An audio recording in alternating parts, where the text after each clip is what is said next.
Hello, I'm Andrew, and I'm a little nervous right now. But, alright. My sermon is about the obstacles in our life that we faced and how we get through them through community, joy, and knowing someone has gone through it with us. In my life, I've faced a lot of death. Thank you. Martin Stringer, a boy that I grew up with, his mom was killed in a freak car accident. And it was a lot of impact on both of our families because it was a really freak thing. My mom grew up with his mom, and I grew up with Martin. But it really started to make me question my faith because I didn't know why this would happen to someone that really didn't have a big impact on the world but had such a big impact on my life. And I started to not do well in school, did a lot of bad things that I shouldn't share. But I started to come around, and my Aunt Rose, who lives out in Missouri, she would come out like every couple of years and we'd talk. She was definitely a funny person.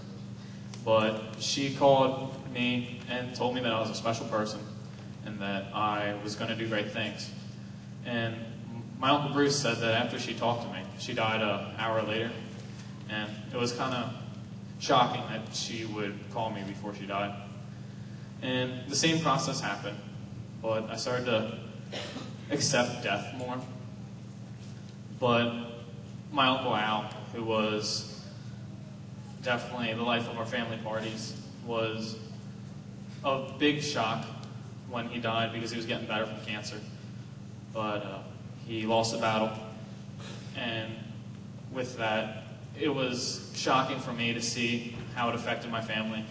And I remember to this day, in the funeral, I couldn't cry, and that still bothers me. I don't know why I couldn't. But every time I got closer and closer, it just seemed I was torn farther and farther away from my faith.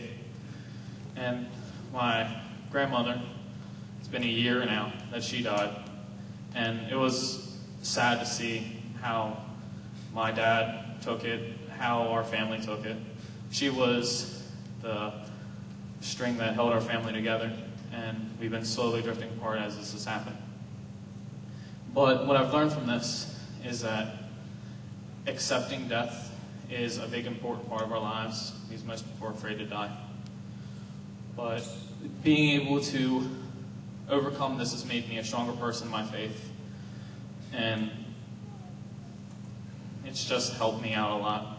But the death that caused a lot on me was when my friend was shot and killed due to drugs. And that was strange because you never expect someone your own age to die. I mean, you always expect older people because my family is older. We just never expect that. But it's made me who I am today, and I'm pretty proud to say I'm a decent kid. I'm going to show a clip from The Brave Little Toaster. Has anyone ever seen The Brave Little Toaster? Yeah, it's a great movie. Hey, wait a minute! No! These are mine! Let go!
Would you cool it now? Get down here. You're scaring me to death.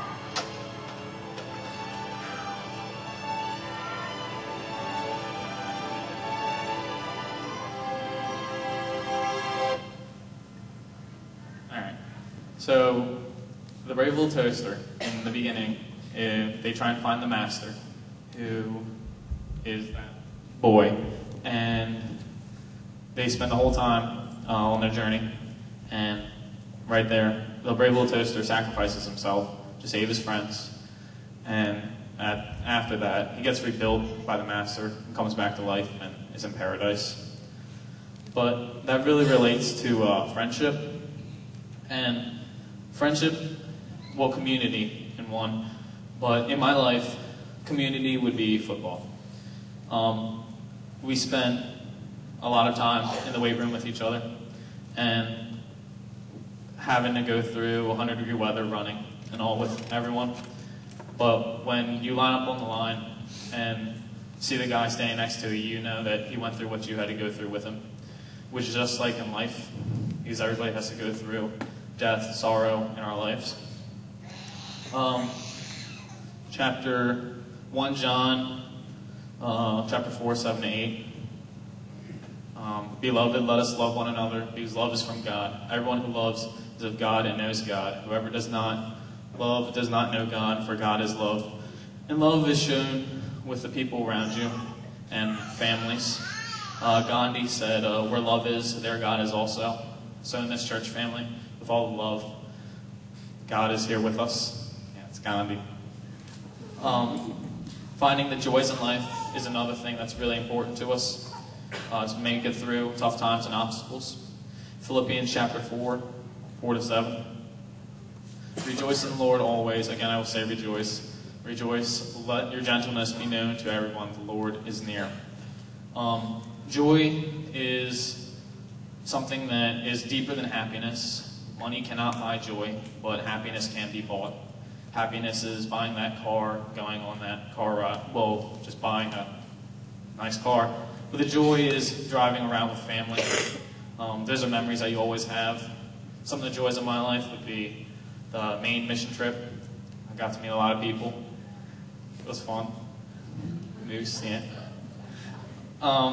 In Mark chapter 1, verse 40 to 45, a leper came to him, begging him, and kneeling, he said to him, if you choose, you can make me clean. Moved with pity, Jesus stretched out his hand and touched him, and said to him, I do choose, be made clean. Immediately the leprosy left him, and he was made clean.